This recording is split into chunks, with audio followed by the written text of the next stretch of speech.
warahmatullahi wabarakatuh. Hai semuanya, kembali lagi di acara Bincang-Bincang Sore. Nah, pada hari ini kita kedatangan narasumber yang luar biasa, mahasiswa sekaligus pengusaha muda dari Makassar, yaitu Mas Nuriyah Mawardi. Biar lebih akrab dipanggil siapa nih Kak? Nuriyah. Oke, kita panggil Kak Nuriyah ya. Kak Nuriyah saat ini berada di semester akhir ya? Iya. Sebagai mahasiswi manajemen bisnis di Universitas Hasanuddin Makassar. Dan saat ini juga Kak Nuriyah sedang menjabat sebagai General Manager Mitra Pariwara Nusantara. Boleh jelaskan sedikit nih Kak, di PT tersebut menjalankan bisnis apa? Nah, jadi kalau PT Mitra Pariwara Nusantara sendiri, kita kan singkatnya sebagai PT Mapan nih. Oke, PT Mapan ya, Kak? Bener. Jadi PT Mapan sendiri adalah perusahaan retail dan kita tuh sebagai supplier sekaligus distributor untuk bahan-bahan percetakan dan juga bahan-bahan yang dibutuhkan oleh pengusaha periklanan seperti itu. Jadi kita bantu supply nih, mulai dari mesinnya, terus kemudian tintanya dan berbagai macam jenis-jenis stiker. Untuk detail tentang digital printing maksudnya seperti apa tuh Kak? Nah, kalau digital printing sendiri itu artinya kan perusahaan percetakan nih. Jadi kita bantu supply mulai dari mesin digital printingnya.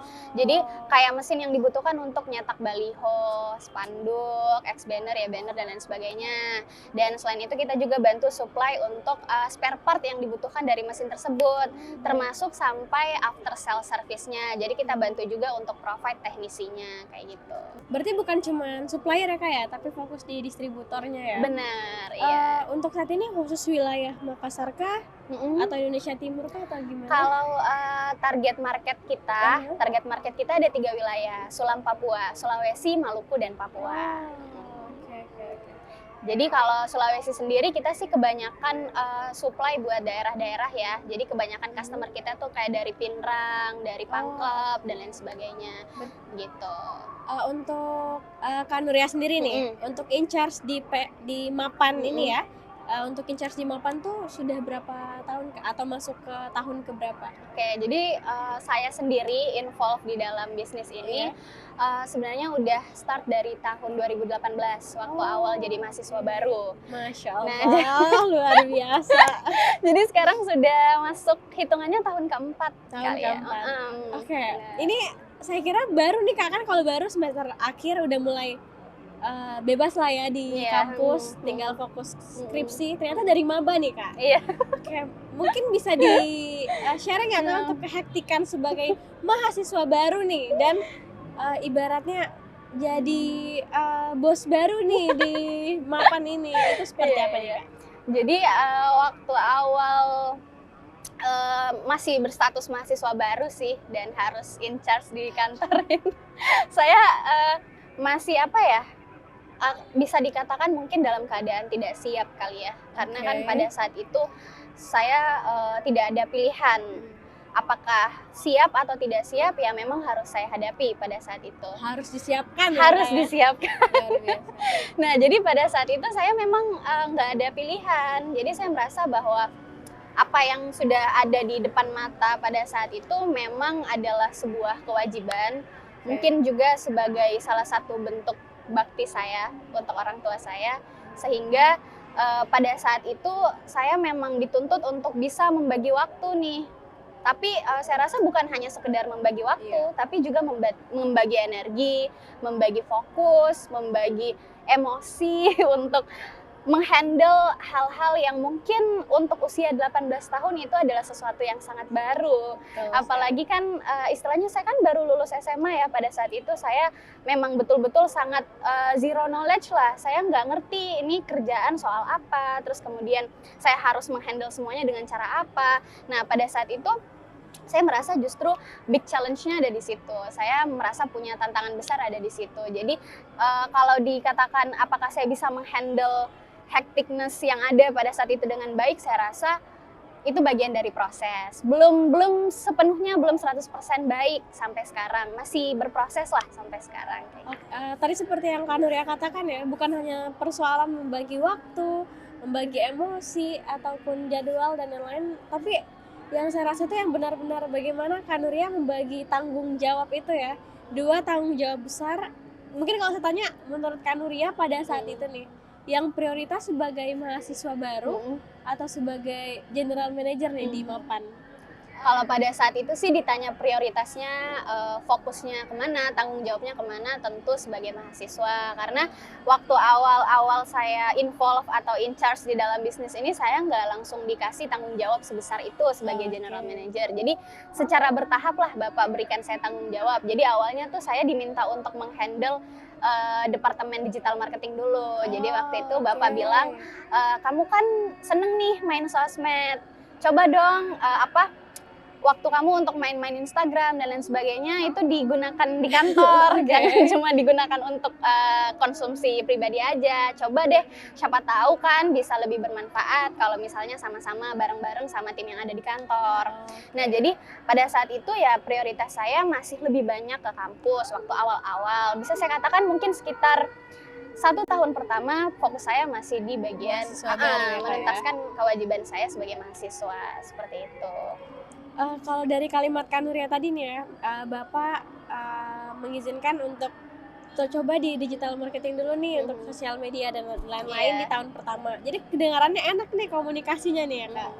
Tapi kayaknya ya biasanya untuk gap generasi antara anak dan Bapak nih ada banget ya Kak ya.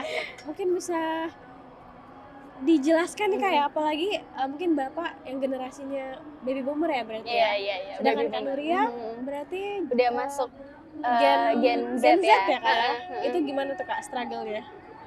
Oke, jadi kalau ngobrolin soal komunikasi ya, bagaimana cara membangun komunikasi nih, mengisi ruang kosong istilahnya antara ada gap usia yang sangat jauh berbeda, otomatis mungkin dari segi mindset juga beda, dari segi jam terbang juga beda dengan Bapak. Nah, hal tersebut saya taktisi dengan banyak-banyak berkomunikasi karena saya percaya bahwa komunikasi itu adalah jembatan untuk semua urusan lah, untuk semua perkara kita nih. Jadi dalam membangun atau membina hubungan apapun itu konteksnya, saya rasa perlu ada komunikasi. Nah, cara saya untuk maintain komunikasi dengan Bapak nih, saya merasa bahwa kebutuhan saya sebagai anak tentu tetap ada untuk mendengar petuah dari Bapak. Otomatis kan Bapak lebih banyaklah punya pengalaman dan Bapak juga otomatis punya jam terbang yang lebih tinggi sehingga dia lebih mudah untuk mentaktisi suatu kondisi atau suatu keadaan yang ada di kantor. Jadi yang saya perhatikan dari Bapak itu ketika saya ingin mengajukan pendapat, argumen, ide dan lain sebagainya, saya harus mendengar dulu. Jadi saya harus punya art of listening dulu. Jadi saya berusaha untuk mendengar, memahami kira-kira apa sih sebenarnya maksud Bapak itu apa? Sudut pandang Bapak dalam melihat suatu masalah itu seperti apa? Karena saya percaya bahwa jam terbang itu pasti ada efeknya dari cara dia memandang suatu case atau suatu masalah. Nah, dari situ setelah saya mendengar, kemudian saya olah dan saya merasa bahwa saya juga punya suara yang berbeda, mungkin saya baru ajak komunikasi secara pelan-pelan bahwa oh iya Pak, apa yang Bapak katakan itu sudah benar, tapi saya punya saran nih, saya punya input juga dan saya kan yang ada di lapangan, jadi saya lihat real case-nya seperti apa. Jadi kalau dari segi apakah yang mana yang lebih banyak terjun ke lapangan sih saat ini masih saat ini diserahkan ke saya. Jadi makanya itu dia, saat membangun komunikasi saya berusaha menyampaikan bahwa sudut pandang saya itu didapat dari pengalaman saya yang ada di lapangan. Jadi saya minta coba yuk cari jalan tengahnya di mana biar sama-sama enak kayak gitu. Masya Allah. Tapi setuju sih Kak, kayak Kak Nuria tadi bilang tentang pasti kan ada gap nih ya antara anak dan orang tua. Dan tadi Kak Nuria jawabannya luar biasa sekali karena lebih ke gimana kitanya dulu sebagai anak nih ya, mendengarkan orang tua di mana untuk jam terbang dan pengalaman sudah luar biasa. Walaupun mungkin ada case di lapangan yang sebenarnya sangat berbeda ya dengan zaman beliau pada saat itu. Tapi setuju sih Kak, emang gimana kitanya dulu didengerin ya. Dari kata Kak Nuria, kita dulu mendengarkan, setelahnya baru kita berbagi cerita nih. Dan Kak Nuria menjelaskan dari sudut pandang Kak Nuria di lapangan tuh sekarang seperti ini nih gitu ya. Benar. Dan orang tua pun enak ya Kak diajak untuk TikTokan gitu.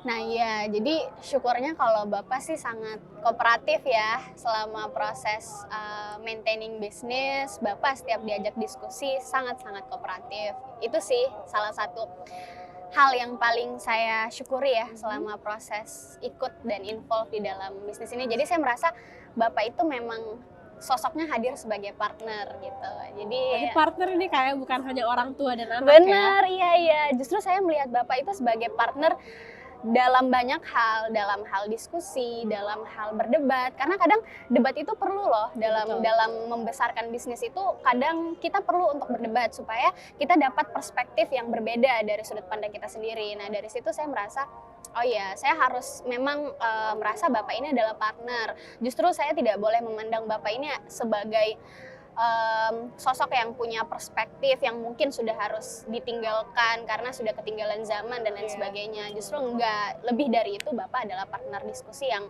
sangat-sangat kooperatif sejauh ini. Kak Nuria, udah azan nih Kak, kita buka dulu ya. Pemirsa, nanti kita ketemu lagi di bawah ya setelah buka puasa. Bye-bye. Hai semuanya, jadi saya dan Kak Nuria baru aja break sholat maghrib dan buka puasa. Jadi kita lanjut perbincangan yang tadi ya. Tadi terakhir untuk bahas tentang struggle ya Kak ya, untuk ngobrol sama orang tua, dan ternyata jawaban dari Kak Nuria luar biasa sekali ya Kak. Karena Kak Nuria tuh merasa bahwa orang tua Kak Nuria justru bukan hanya sebagai orang tua ya, tapi memang peran beliau sebagai partner kerja, dimana emang pasti selalu sharing di setiap waktunya Kak ya. Bener. Sekarang tuh mau nanya nih Kak, itu kan tadi untuk struggle dengan orang tua. Nah, pasti apalagi Mapan ya, Mapan sudah berdiri berapa tahun Kak kalau boleh tahu? Jadi Mapan itu didirikan awalnya tahun 2000 ya. Jadi dapat dikatakan berarti usianya sekarang sudah 22 tahun. Seumur dengan saya. Masya Allah, oke. Itu udah masuk usia dewasa lah ya kalau untuk manusia. Seandainya sosok manusia ya, dia udah masuk dewasa. Berarti untuk usia 22 tahun itu pasti ada orang lamanya orang tua dong ya, di situ ya.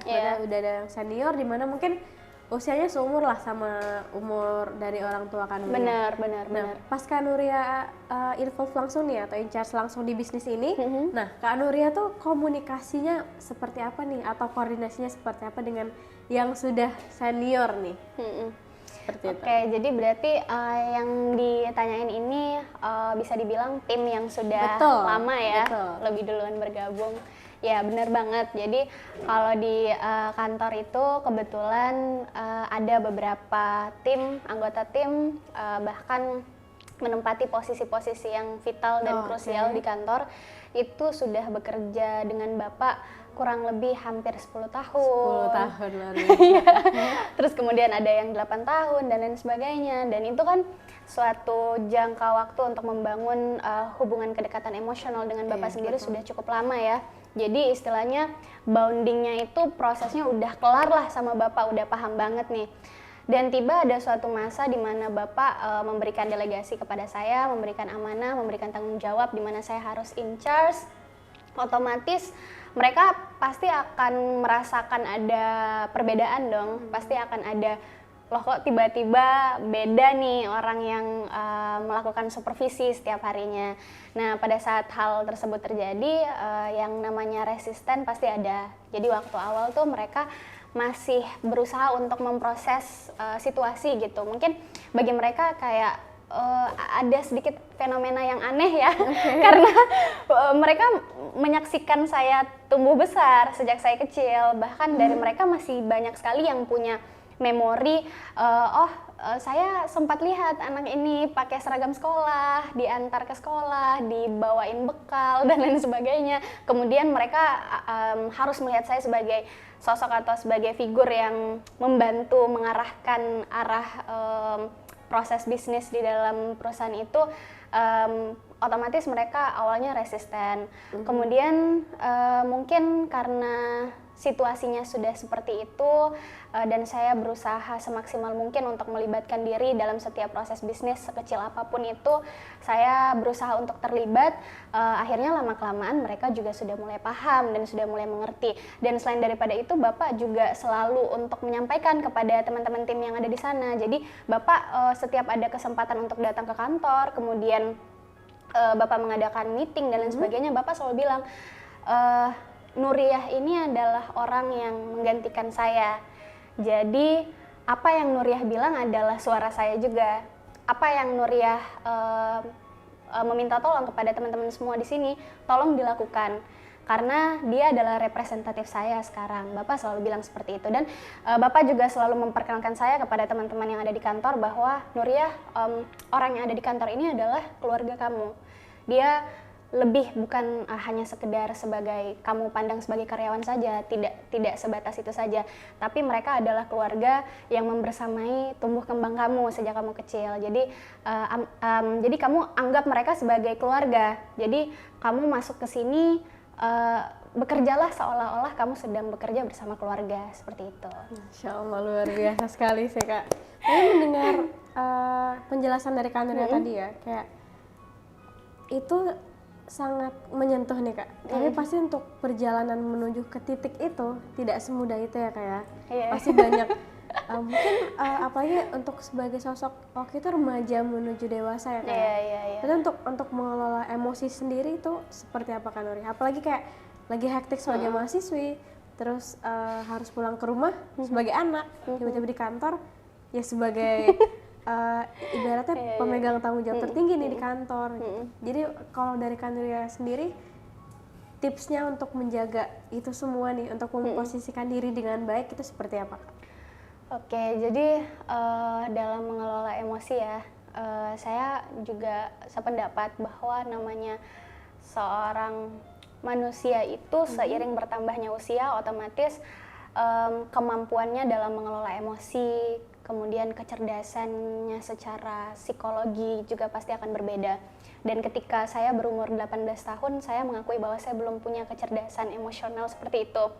Karena banyak sekali situasi di mana saya hadapi di kantor yang membuat saya sebagai anak umur 18 tahun cukup kaget melihat situasi seperti itu. Karena saya banyak berjumpa dengan situasi yang tidak saya jumpai di sekolah atau tidak saya jumpai di kampus.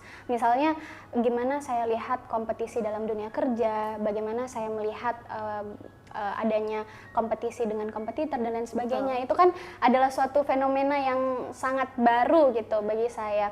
Nah, cara saya untuk mengelola atau menghadapi situasi tersebut, saya sih selalu percaya bahwa tidak ada yang sempurna di percobaan pertama, di percobaan kedua, di percobaan ketiga. Setelah itu mungkin kita akan belajar dari banyak kesalahan. Dan itu yang saya coba untuk terapkan sejauh ini. Karena dulu waktu awal-awal pun ketika saya kaget dengan situasi tersebut dan saya berusaha untuk mengelola emosi saya bahwa oke, ini adalah situasi yang harus saya hadapi nih. Saya juga nggak langsung bisa paham. Saya juga pasti ada resisten. Saya juga bertanya-tanya kenapa seperti ini, kenapa lingkungan kerja itu tidak seperti yang ada di TV-TV yang biasa saya lihat. Nah dari situ saya berusaha bahwa oh ya nggak apa-apa, ini bagian dari proses belajar. Dan itu saya coba untuk lewati dan juga tidak lepas dari sharing terus dengan Bapak. Itu sih yang menjadi salah satu senjata saya untuk melewati ini semua. Saya perbanyak benar-benar sharing sama Bapak. Jadi setiap ada permasalahan sekecil apapun itu pasti saya ajak diskusi Bapak. Saya minta pendapat dari Bapak, Pak ini ada masalah seperti ini. Baru Bapak memberikan saya petuah dan dari situ saya baru dibukakan jalan pikirannya bahwa oh iya memang benar. Mungkin karena umur saya segini dan juga jam terbang saya kan belum banyak ya di kantor, saya baru sadar oh ya ternyata ada loh solusi kayak gitu yang mungkin untuk usia saya belum kepikiran gitu ya, gitu. Oke. Berarti Kak Nuria nih udah masuk tahun keempat untuk dia di Mapan. Dan berarti bisa dikatakan Kak Nuria ini kan menjadi generasi kedua ya dalam bisnis ya. Kadang tuh banyak ya beberapa netizen atau misalnya orang-orang luar itu membahas tentang privilege nih, khususnya untuk dunia kerja. Mungkin ada beberapa orang yang kayak terjebak di sandwich generation nih misalnya ya, yang dimana dia harus bekerja karena menjadi tulang punggung keluarga, atau di luar dari itu emang sudah di usia kerja dan dia butuh pekerjaan dan cari CV sana sini dan melihat seseorang yang melanjutkan bisnis tuh kayak enak nih, dia udah ada privilege dari orang tua gitu ya bahasanya, pokoknya privilege. Tapi kan sebenarnya oke, itu privilege itu betul, tapi di luar dari itu kadang mereka nggak tahu nih struggle-nya tuh tidak sesederhana itu ya. Apalagi untuk komunikasi ke orang tua itu pertama, dan untuk mengkomunikasikan bisnis itu sendiri ke mitra-mitra yang sudah lama, dan yang terberat sebenarnya untuk tanggung jawab bisnis itu sendiri. Kenapa? Karena kadang tuh misalnya ini mungkin untuk bahasa yang kurang dewasanya nih kayak kita sudah menjalankan bisnis ini dengan baik atau bahkan lebih nih, itu pasti tetap yang keren siapa? Nah, generasi sebelumnya nih ya. Oke, generasi sebelumnya. Terus kalau misalnya ada sebuah kesalahan kecil nih yang second generation lakukan atau generasi penerus lakukan, yang salah siapa? Si penerus bisnis ini ya kak ya. Terus kayak, nah kalau Kak Nuria sendiri nih, gimana sih cara menjalankan dan juga memanfaatkan privilege yang ada tuh dengan sebaik mungkin? Karena kayak tanggung jawabnya itu pasti bukan sebuah tanggung jawab yang sederhana ya, karena kita bertanggung jawab atas diri sendiri, kita bertanggung jawab atas bisnis itu sendiri, dan kita bertanggung jawab kepada orang tua gitu kan. Benar. Kalau dari Kak Nuria seperti apa Kak? Oke, jadi tadi pertanyaannya gimana saya bisa bertanggung jawab dengan privilege itu ya. Kalau saya pribadi sih saya percaya ya kalau semua kondisi itu selalu punya dua sisi. Semua keputusan juga selalu punya dua sisi. Pasti ada good side-nya, pasti ada bad side-nya, apapun itu. Nah, begitupun dengan privilege. Mungkin orang selalu memandang bahwa oh dia punya istilahnya tiket golden ticket nih. Mereka punya golden ticket nih. Nah, harusnya mereka enak dong karena nggak harus merintis dari awal. Justru saya memandang bahwa semua keputusan itu ya sama aja, pasti ada sisi positifnya, pasti ada juga konsekuensi yang harus dihadapi. Dan begitupun juga dengan orang-orang yang punya si golden ticket ini. Nah dari situ saya memandang bahwa situasi seperti ini adalah sebuah situasi yang justru pertama itu harus kita syukuri dulu ya, karena memang benar bahwa tidak semua orang punya akses yang sama seperti yang dimiliki oleh para penerus tongkat estafet dalam bisnis. Kemudian yang kedua, saya memandang bahwa golden ticket ini adalah sebuah tanggung jawab yang sangat besar justru, karena benar tadi apa yang dikatakan bahwa ketika bisnis itu berhasil, maka orang akan tepuk tangan atas nama generasi pertama. Tetapi ketika itu gagal, maka orang akan bilang, nah kan makanya beda kan sama bapaknya itu, atau beda kan sama ibunya itu. Gini nih kondisinya bisnis kalau misalnya udah generasi kedua, itu adalah perkataan yang emang nggak bisa kita pungkiri pasti bakalan ada. Tapi gimana posisi kita sebagai seorang penerus tongkat estafet ini dalam sebuah bisnis? Apakah perkataan tersebut harus kemudian menjadi sesuatu yang menghalangi kita untuk justru membuktikan kepada mereka bahwa enggak kayak gitu, bahwa second generation ini juga punya tanggung jawab yang besar, mereka pun juga punya andil yang besar dalam keberhasilan suatu bisnis. Dan dari situ saya melihat bahwa ketika orang memandang generasi kedua itu punya akses khusus atau akses spesial, saya merasa bahwa itu adalah sebuah tantangan yang harus kita lihat sebagai potensi dalam diri kita gitu loh. Kayak, oh ya orang sudah mandang kita seperti ini, ya udah waktunya kita buktikan bahwa kalau misalnya orang mikir kayak dia kan belum tentu sekeren bapaknya, dia kan belum tentu sekeren ibunya.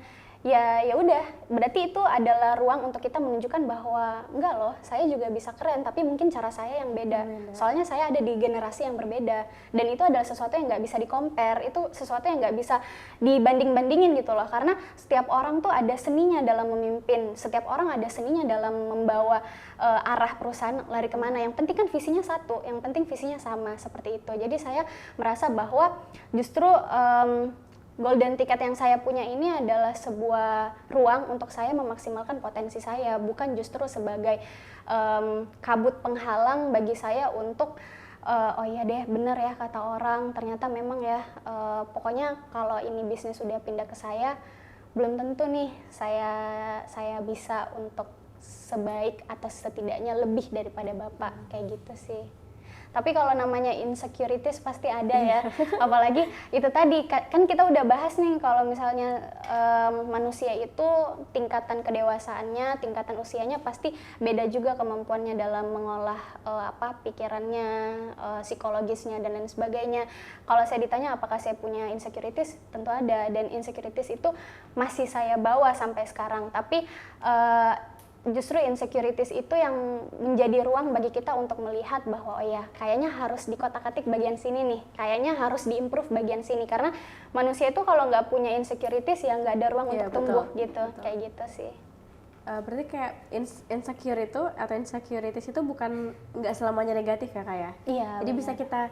bisa kita ubah nih sudut pandangnya menjadi sisi yang positif dengan cara insecurities itu oke, berarti ini nih yang harus saya improve ya. Benar. Kita justru gimana caranya jadi pengembangan untuk diri sendiri. Iya benar. Ya, luar biasa sekali Kak Nuria, Masya Allah.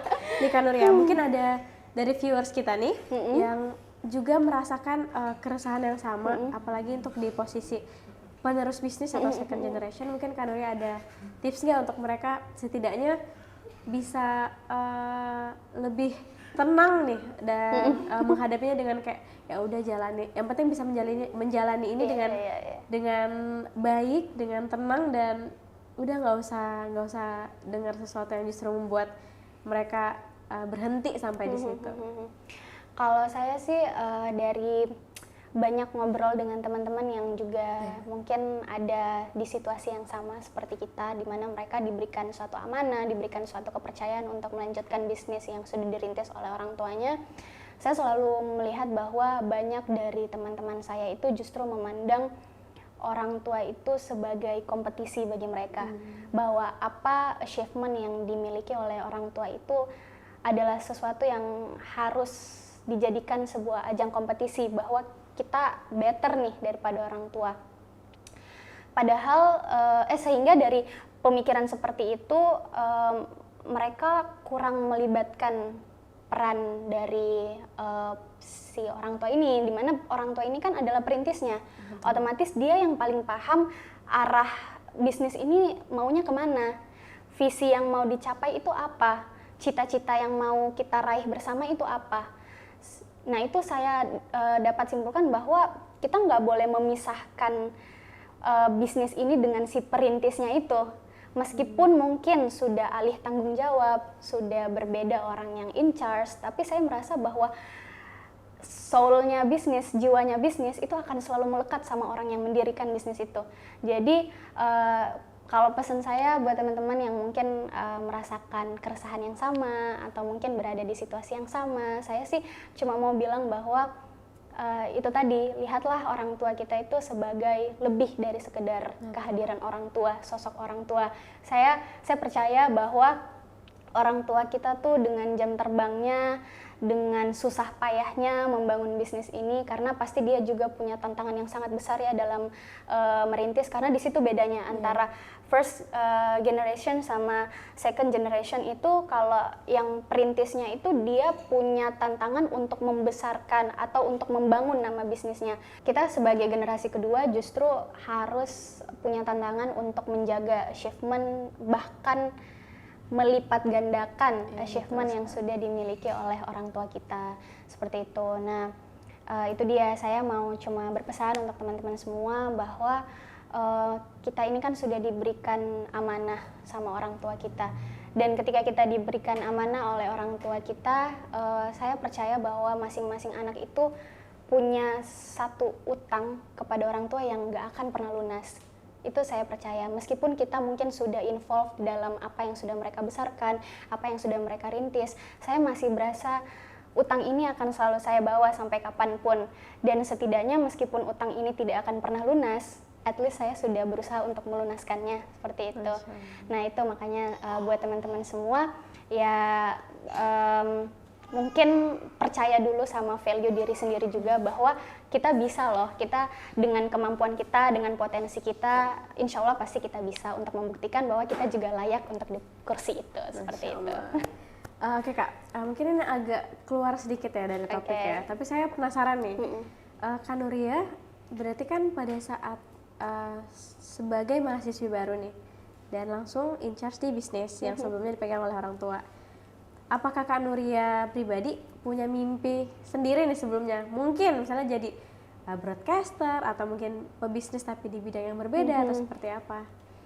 Ya, kalau misalnya kita bicara soal mimpi ya, apalagi saya rasa di usia kita yang sekarang, saya rasa usia kita saat ini adalah usia di mana kita sebagai anak muda punya ambisi yang sangat tinggi. Dan kita adalah usia selalu ingin mencari validasi bahwa kapan ya saya punya achievement yang nggak bawa nama bapak lagi. Karena menurut saya mungkin berbeda dari apa yang sedang saya tekuni saat ini. Nah, saya dari dulu selalu sangat gemar dan juga sangat tertarik dengan dunia crafting, dan saya tuh kayak pengen banget mungkin ada suatu kesempatan di mana saya bisa nih punya suatu bisnis memberdayakan pengrajin-pengrajin, kemudian di mana nanti ada kesempatan saya bisa mengekspor kerajinan-kerajinan di Indonesia buat ke luar negeri dan lain sebagainya, yang dimana itu adalah sebuah industri yang sangat berbeda dengan yang saat ini saya tekuni, dengan industri yang saat ini saya jalani. Tetapi menurut saya untuk membantu menjaga dan mempertahankan sebuah bisnis yang sudah didirikan oleh orang tua, itu tidak lantas membuat kita harus berhenti bermimpi. Karena menurut saya menunda mimpi kita untuk merealisasikan mimpi orang tua itu insya Allah jauh lebih baik. Karena menurut saya mimpi saya juga nggak bakalan kemana-mana, saya bakalan tetap punya waktu kok, dan ini cuma perkara waktu, saya cuma harus sedikit lebih bersabar, mungkin akan saya tiba di suatu titik atau di suatu masa di mana bisnis ini mungkin nanti insya Allah sudah bisa autopilot, sudah tidak harus lagi saya tinjau atau saya pantau setiap harinya, dan mungkin kesempatan itu akan tiba di mana saya bisa nih untuk kerja benar-benar sesuai dengan apa yang saya cita-citakan sejak lama.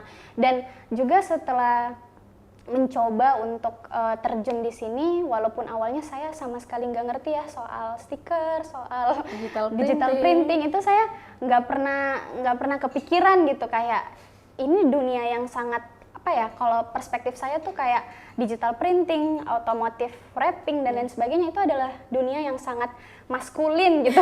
Waktu awal saya mau masuk, kayak cowok banget, dan itu saya merasa kayak saya nggak ngerti ini apa. Bahkan saya ada di titik nggak ngerti kenapa ada orang mau beli stiker. Saya tuh nggak ngerti kenapa ya ada orang mau beli stiker buat apa. Nah itu saya dulu nggak paham.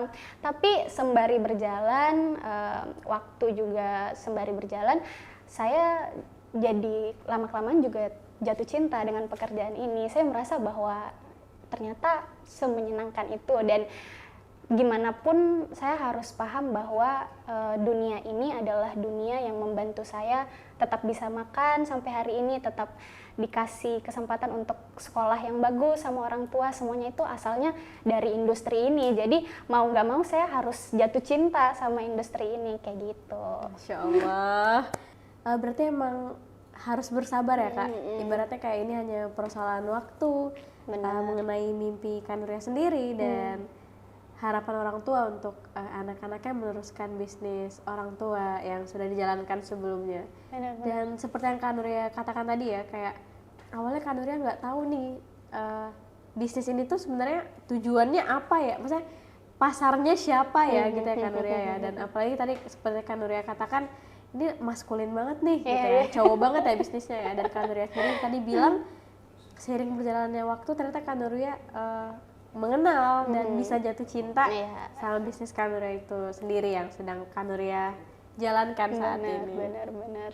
Luar biasa banget sih Kak, Masya Allah. Berarti untuk saat ini ya Kak, berarti Kak Nuria udah di semester akhir nih? Iya benar. Udah di semester akhir, berarti sedang menyusun skripsi ya Kak ya? Iya. Saat ini ya. Apa ada struggling gimana gitu Kak, kayak harus skripsi atau misalnya masih harus ke kampus atau udah online ini? Masih, kalau skripsi ini kan kita tuh beberapa administrasi harus ke kampus. Sih. Tapi itu tidak mengganggu proses bisnis ya? Enggak. Untuk Kak Nuria sendiri di kantor? Kalau yang khusus ini selama susun skripsi ya, saya rasa sih enggak. Soalnya kan sangat fleksibel ya, dan juga proses penyusunan skripsi itu kalau kita di kampus saya saat ini itu hybrid. Jadi kita konsultasi dengan dosen pembimbing juga online, tapi ada beberapa momen memang harus urus berkas secara offline dan waktunya sangat-sangat fleksibel. Dan toh juga sesekali saya datang untuk mengurus berkas itu nggak begitu takes time kok, mungkin cuma butuh sekitar keluar dari kantor mungkin 2-5 jam cukup lah. Tapi yang menarik di sini ya Kak ya, Kak Nuria kan udah ada privilege-nya, udah ada golden ticket, langsung melanjutkan bisnis keluarga. Tapi sebenarnya kan Kak Nuria bisa milih nih, nggak usah lanjut kampus lah, orang udah ada nih, ya udah ada ya bisnisnya ya. Belajar juga bisa sama bapak, misalnya kayak gitu. Kalau Kak Nuria sendiri kenapa tetap ngampus nih gitu? Kenapa tetap memilih melanjutkan pendidikan ke universitas? Ya, karena saya punya pemikiran bahwa nggak ada proses belajar yang sia-sia sih. Karena saya merasa bahwa kalau emang benar kalau kita cari ilmu soal bisnis di kampus, saya bisa dikatakan kurang mendapatkan itu. Karena mungkin kampus itu kan sifatnya memang sangat teoretik ya. Jadi kita emang benar-benar belajar nih teori manajemen SDM seperti apa, teori menurut manajemen siapa gitu ya. Walaupun realitanya kan kadang-kala nggak sesuai teori ya. Jadi itu saya bilang kalau saya emang cari ilmu bisnisnya, jujur aja saya lebih dapat langsung di kantor. Saya lebih dapat dengan langsung ngobrol seperti momen seperti ini, terus ngobrol dengan bapak, ngobrol dengan teman-teman yang punya keresahan yang sama. Saya tuh lebih dapat banyak insight lewat momen seperti itu gitu loh. Tapi apa yang penting untuk saya dapatkan ketika tetap memilih untuk lanjut berkuliah adalah saya butuh mempelajari proses membangun koneksi dengan teman-teman saya, merasakan harus taat dengan tata tertib yang ada di kampus, punya etika khusus dalam berkomunikasi dengan dosen dan lain sebagainya. Itu adalah sebuah proses yang mungkin tidak saya dapatkan di tempat lain. Dan ketika saya melewati proses itu, saya merasa bahwa ada manfaat yang sangat besar yang kemudian bisa saya manfaatkan ketika menjalankan proses bisnis ini. Karena jadinya saya lebih paham nih ketika saya harus berbicara dengan mungkin customer yang lebih tua, saya harus bersikap seperti apa, untuk memahami lawan bicara saya harus seperti apa. Nah itu semua saya dapatkan bisa dikatakan melalui proses komunikasi di kampus, kayak gitu sih. Luar biasa.